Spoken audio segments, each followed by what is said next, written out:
All right, Big Man. Today's Tuesday. It's October 18th. Welcome to the Dog Walk presented by Barstool Sports. Chief, how you doing today? I'm doing all right. I'm loving this weather. I've decided I'm making a fuck you. sad boy country fall music playlist, so that's where I am. I'll admit I wasn't quite ready to have like frozen fingers on the walk to work today at 35 degrees, but hey, that's just what it is. Christmas songs will be playing soon. It's a good time of year. It's the worst part about you. That can't possibly be true. There is a long list. No, to me personally, how much you just champion for cold weather is just It's not cold bullshit. weather. It's like fall. Like 35 to 60 degrees, that is living. You got pants on. You got a sweatshirt on. You don't necessarily need like to layer up with jackets and stuff. But it's nice. What's wrong with like a solid 55? I just said to 60. 55 is fine. Okay. Yeah, 55 might be like my absolute number one ideal temp. That's your perfect? Yeah. Okay. Well, regardless, it's here. There's no fighting it, so it is what it is. Mm-hmm. But, you know, with the change of weather brings in new sports seasons. Obviously, Chief, you're the Blackhawks guy. So Home opener. yeah. Home opener, I think, on Thursday or Friday against the Detroit Red Wings. So And if you're looking to go to a game, where should you go? only game time. Exactly. The exclusive ticketing partner of Barstool Sports. It's created by fans for fans. Game Time is a ticketing app that makes it easier than ever to score last-minute deals on tickets to sports, concerts, and shows, and they guarantee the lowest price. If you haven't given Game Time a shot yet, really, we don't know what you're waiting for. You guys are going to love this app. And like you said, the home opener's Thursday. Yeah, and I know like this office, other than Harry, we're not the biggest hockey guys. Yeah. Why don't we have a boys out for the Bulls game? Sure. France is talking about sitting courtside. But even I like going to Hawks games. It's not like it's not like I don't dislike Maybe not the this Hawks. year. Well, I mean, there are gonna be cheap tickets on Game Time. Yeah, you will. I'm have a goal to get a ticket for $5 on game time this year. I'm sure I think you we will. can do it. I think so. And obviously Bears games as well. Yep. So yeah, ton of Barstool fans using us. They're hitting us up on social about the great deals they're getting. So download the Game Time app, go to the account tab, create a login, and redeem code DOGWALK for $20 off your first purchase. Terms do apply. Download Game Time, last minute tickets, lowest price guaranteed. All right, Chief, what are we doing today? We're doing chip wars. So this is something that I've kind of sort of been following. It's like back page in the news kind of thing. Little headline down way down the website. I got a little tongue twister going on today. That's all right. So we're recording the day of. Yeah. These are rare for us. We're doing it early. We used to do them more frequently. I feel Yeah. like we've been better about our schedules. But Yeah. anyways, this has been like, if you remember last year, remember like you couldn't get anything. You want a new cell phone? Yeah. Sorry, it's delayed. You want a car? No new cars. Cars were super fucked. Going past lots, like car lots, was just a sight to behold. Yeah, and Like how there was no cars anywhere. it was COVID, it was this, it was that. There was a lot of excuses, and it seemed like all roads led back to, well, we just can't get any semiconductor. We can't get these high-end chips, which in the year 2021 to current times, everything you need, from your dishwasher to your microwave to your phone, whatever, computers, cars, everything runs on these. They're the foundation of every piece of life we have now is these semiconductors, and we just couldn't get them. And so it started to become a thing where it's like, well, everything kind of gets funneled through China, and they're getting all of these.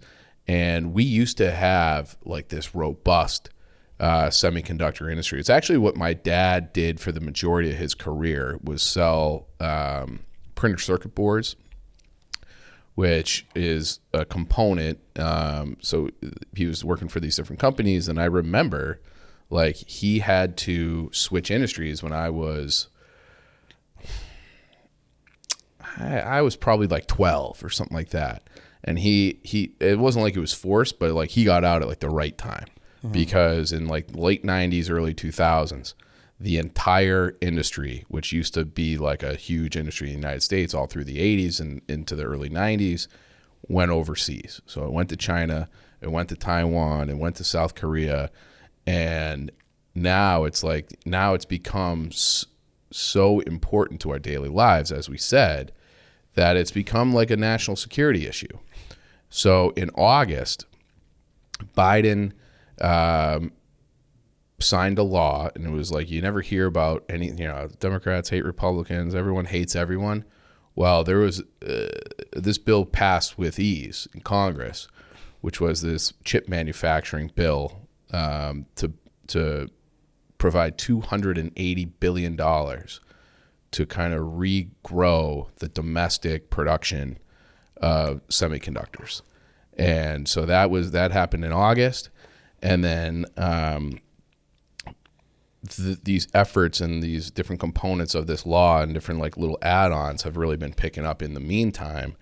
And now there's been a ban on exporting all advanced chips to China, like a straight up ban. So this includes chips that are, it's like so wide ranging, okay, that it includes chips made in Taiwan and South Korea, but with American equipment. So if like we have a business and it's like, well, hey, X company based out of Tacoma, Washington actually made, or like Husky or one of these like big manufacturing, like you have a conveyor belt made with this, anything that's made on American equipment to manufacturers, those are now banned too. So now you can't even ship from Taiwan or South Korea to China to have it, put into your GE fucking whatever dishwasher that's manufactured there. All of that stuff has been removed from China's supply line. And this is like a huge deal. To put it into perspective, China spends more money importing these computer chips than they do on oil. Okay. So they're spending a fuck ton of money. In fact, like the China it's been going on this week. They have a conference, like a State of the Union sort of thing in China. They hold it every 5 years. So we do it every year where Biden gets up in front of Congress and gives some speech. China does it every 5 years. They just allowed Xi to do another. It's kind of unprecedented, third 5-year term. He's the the prime minister of China, the head of the CCP, and what they had said 5 years ago as one of their big goals was computer chip independence. So they're investing into their own ability to manufacture computer chips because they just can't do it at the rate that they needed 5 years ago. They still can't. But that's not like we always hear about like oil independence. Okay, like we can't be importing oil from X, Y, and Z. Like that was always a talking point in previous elections. We got to be energy independent. And China's like, we need to be computer chip independent. And because they're spending so much money importing these things to make goods, but then also the intelligence community in the United States government, another big reason why they're doing this is because China's taking these things and they're like developing AI that we can't catch up with. So it's like we're giving them the supplies to then surpass us militarily, financially, fucking technology, everything. So we're just like, wow, we just have to take away the one thing that we know that we have that they can't build without. So we're going to try to slow them down. And they've also banned any IP. So it's not just the physical chip or the piece of equipment that's made in some other place that can go into a chip. They've also banned the IP, so you can't share like ideas. And one of the reasons why they're saying this is because they're using, like I said, to do the AI. They're developing like these supersonic weapon systems, and they're also developing, supposedly, this is according to like, Anthony Blinken, who's the Secretary of State. We'll get more to him in a second. Ways to crack like our highest level of encryption code. So if you want to like hack into like the CIA or something like that, or our different weapon or military institutions around the world, well, they're using our chips to develop ways to like defeat us. So we're trying to just like take that ability away from them. And then it even got ramped up even further.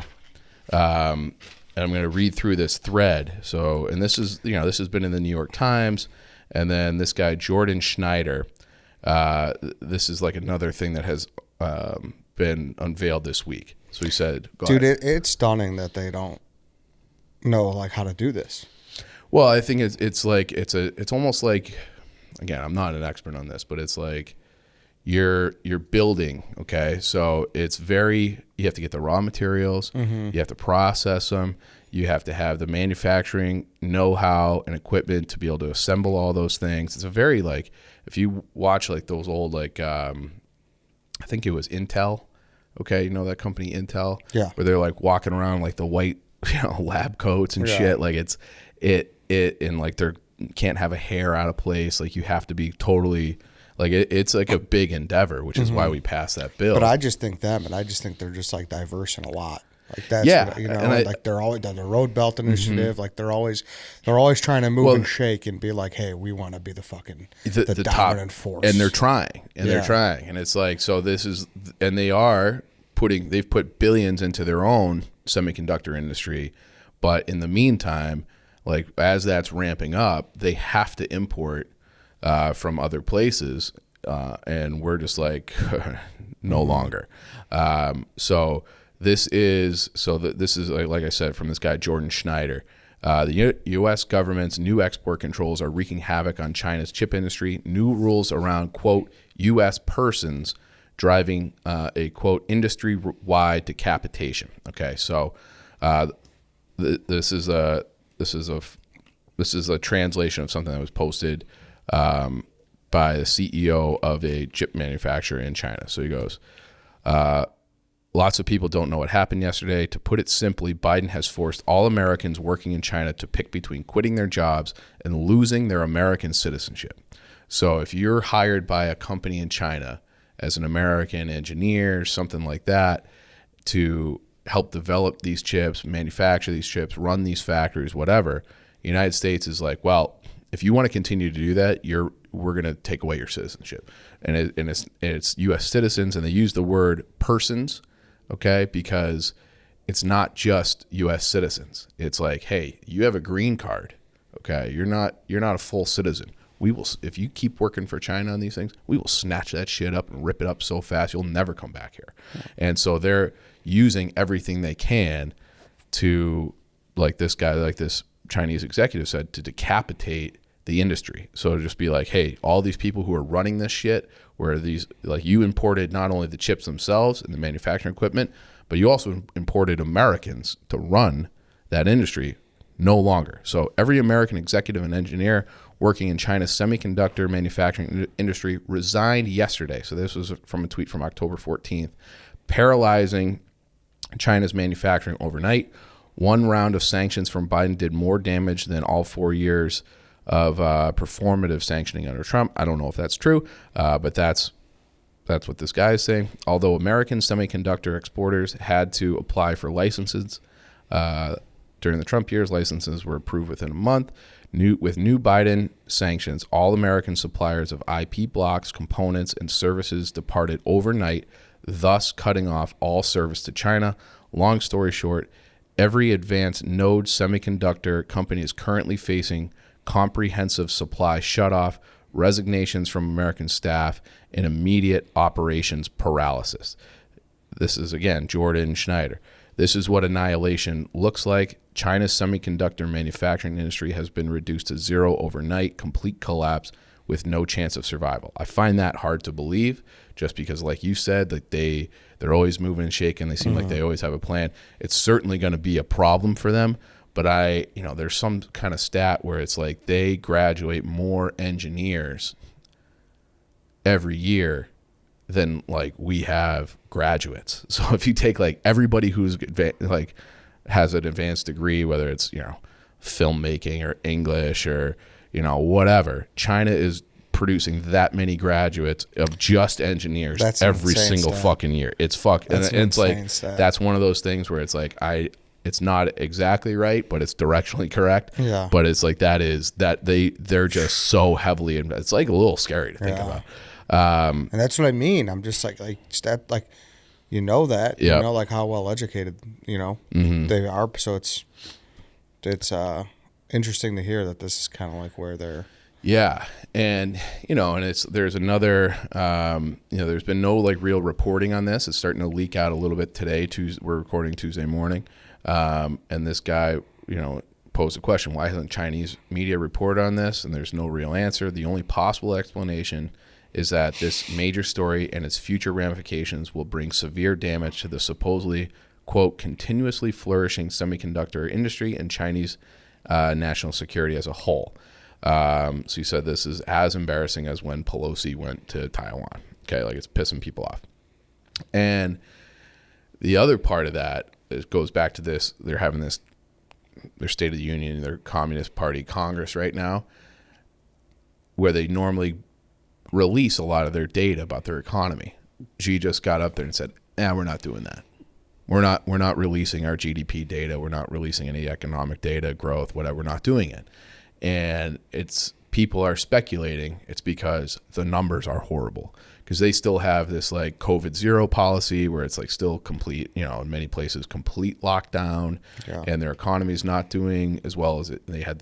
We talked about Evergrande, which was like the housing crisis that they have a lot of issues going on. And then this semiconductor thing on top of it. So it's just like, we're just like, how you guys doing? None of your business. Okay. Like that's kind of their official policy at their own Congress that they only have to report every 5 years. He goes, we'll get to it later. We're not doing it right now. So like, that's fucking wild.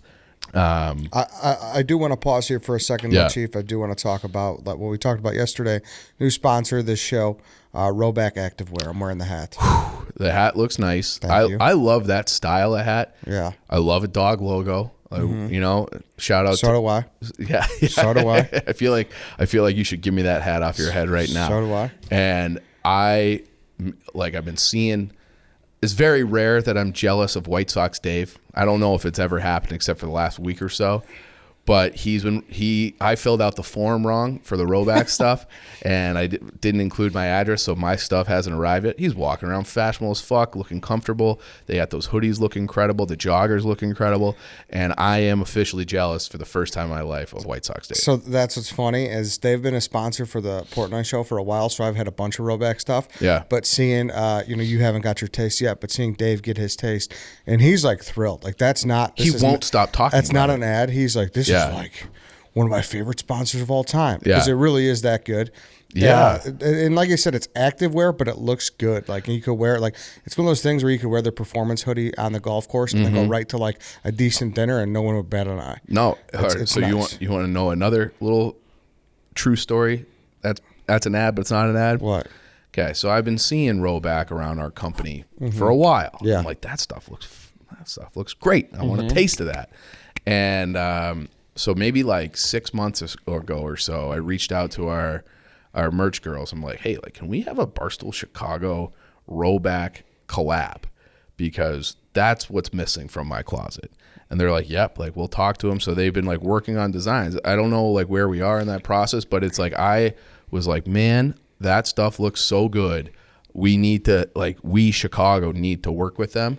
And it's been a goal of mine, and so it's that's just one more thing where it's Dave got it before I did, and it drives me crazy because I've been eyeballing it for maybe 6, 7, 8 months. Yeah, so it really is great stuff, guys. They just sent me the joggers too. The joggers are lights out. They got the performance hoodies like I just talked about and the performance polos. It's great for a nice fall day or a football Sunday. So use code DOG on rowback.com for 20% off your first order. That's spelled RHOBACK.com for 20% off all polos, Q-zips, hoodies, and joggers with code DOG. Go check it out, guys. You're seriously going to love it. Guys, if you're like us, which I assume a lot of our listeners are who just don't know shit about fashion, it looks good. It looks good. So go do it. All right. Sorry. All right. So, yeah. Rowback. If you're listening, I have since filled out that form. But yeah, so back to and then the other thing you always hear about with China, okay, is that they want to take over Taiwan. They're always buzzing their tower. They're doing military drills. Now, this week, I've started to see different language around that, okay? They're no longer saying China's aggression towards Taiwan, China's military. It's called China wants to unify with Taiwan. They want to unify. That sounds nice. Sounds nice. It's just a nice way of saying take over. So that was the headline of the BBC this morning. that Xi calls for unification in Congress, in the Chinese Communist Party Congress, and it said, hey, like, we want to do it peacefully, but we won't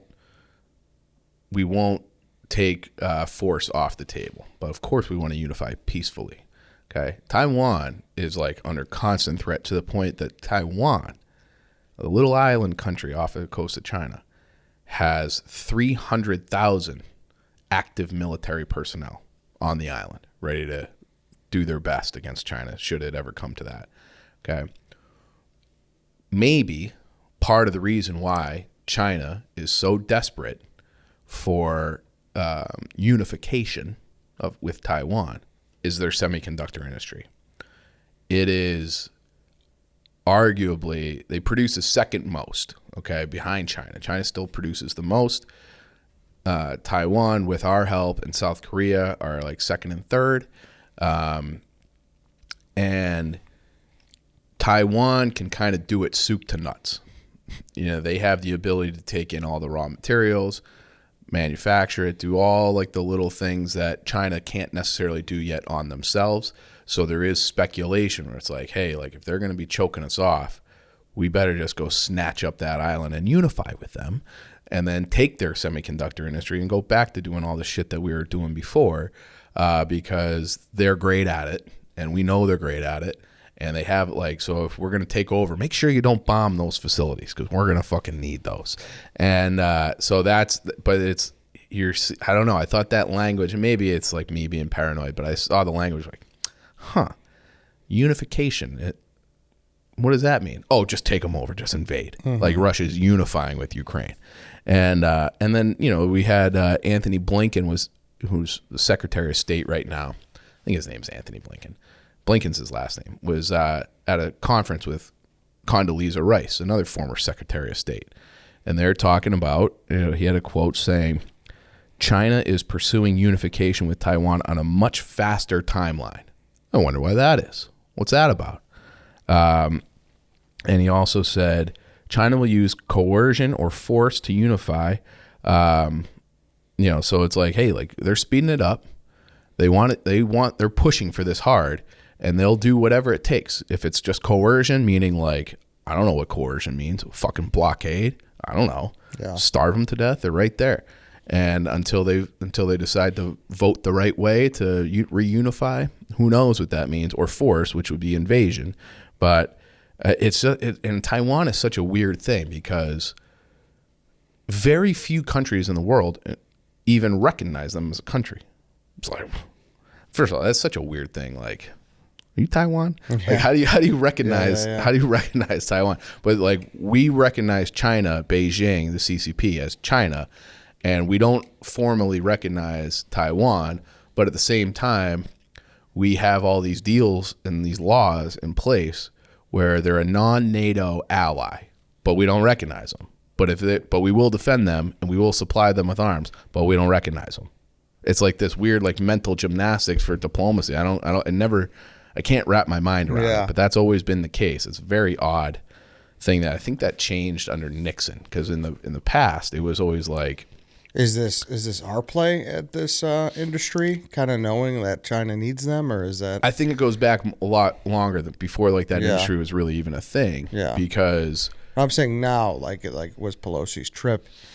Was there any thought behind this here, knowing that maybe Biden was about to do this? And the Pelosi thing was, I don't know what that was about, but it pissed people off, and in China to no end. And, you know, they responded and they were vocal about how it angered them, and it was like, you know, like an act of war or whatever. But it's like a weird time. It feels like this is like another version of a Cold War, where it's like all these different sanctions, and then it's putting some of our enemies in this corner where they're really trying to step up ways to combat us non-militarily. So if you look at like who's really working together right now, Russia and China, Saudi Arabia. Okay, like those three countries are really gearing up and working more closely together than they have. You know, China and Russia were always kind of linked, but they're both communist, then they weren't both communist,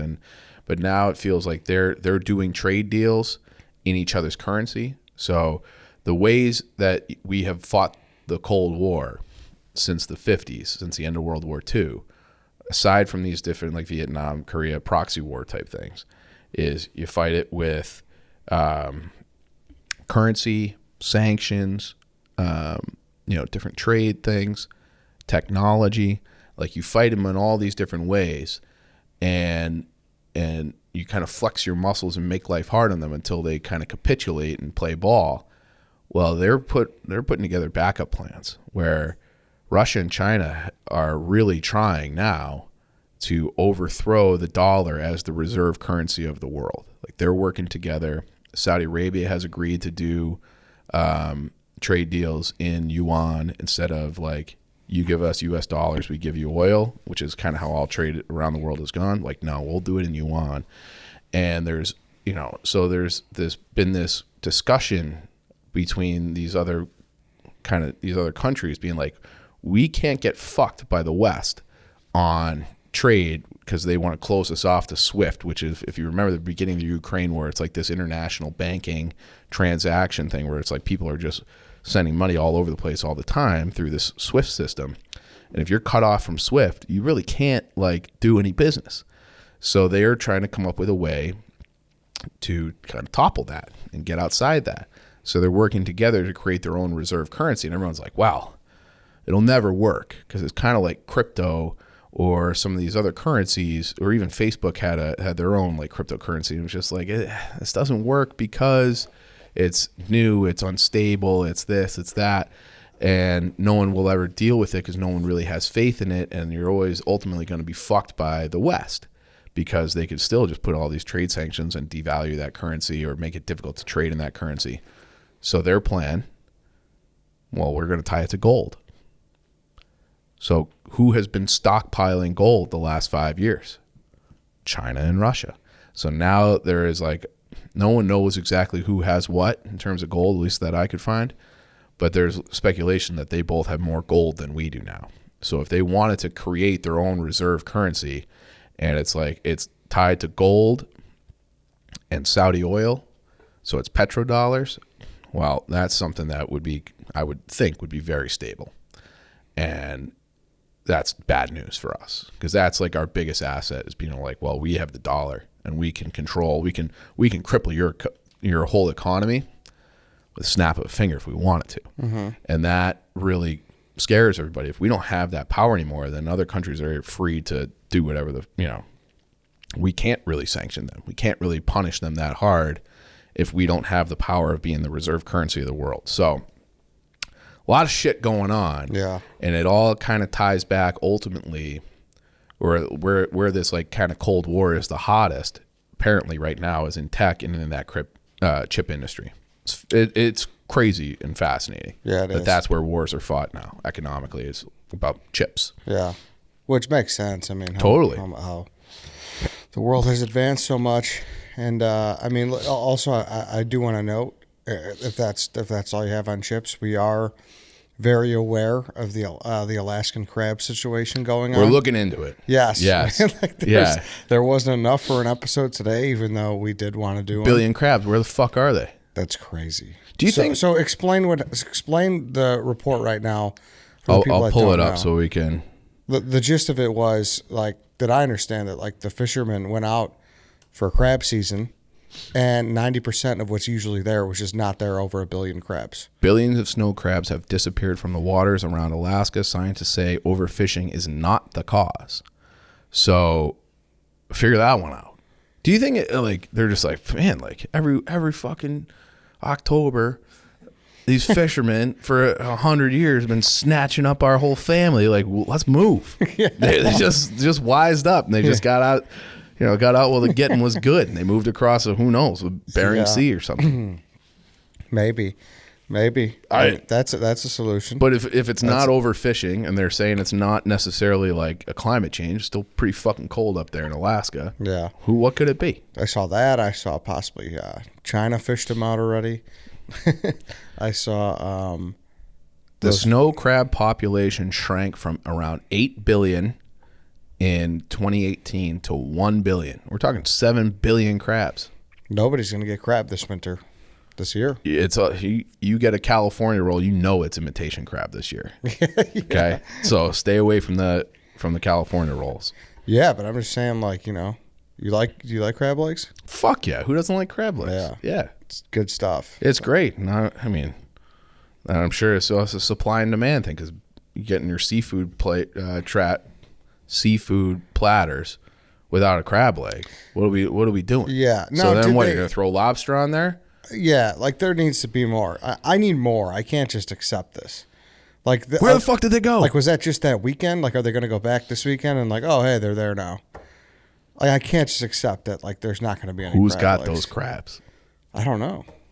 It's a big problem though. 7 billion crabs. Yeah, it's a lot of crabs. That's a ton of crabs. And speaking on that as well, on this whole conversation, very, very interesting interview coming out Thursday that relates to kind of Tuesday topics.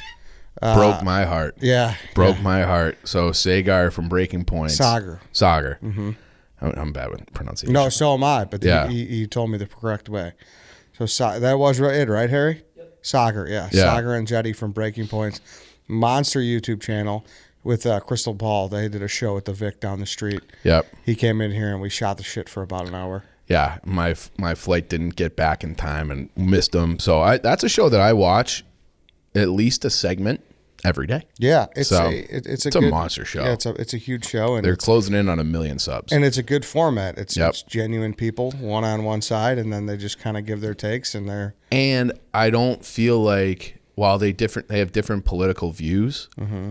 Crystal and Sagar, yeah, they never they're not cheerleaders for their side. Yeah, it's like, well, if our side, if the liberals did something bad or had some stupid policy, Crystal will say it. Same thing with Sagar will do the same thing.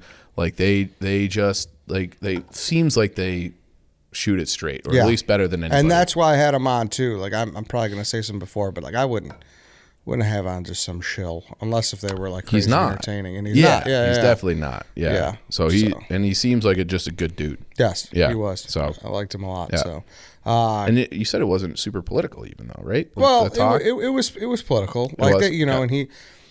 But more so in the sense of like, hey, help me understand this. Yeah. And he just kind of said, he laid out his points about the 4 major events that happened that he thinks has changed, like making everything hyper political, which is interesting. I'm very interested. So I'll tease that. Yeah. His 4 major events that happened between 2011 and now that like turned everything into interesting between 2011 and now. Yeah, because he says 2011 was really like the last of when everything was just like not hyper political.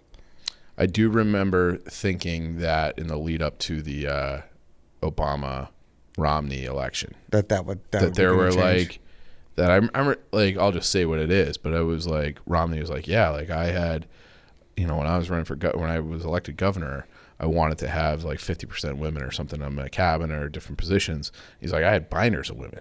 I'm like, binders of women?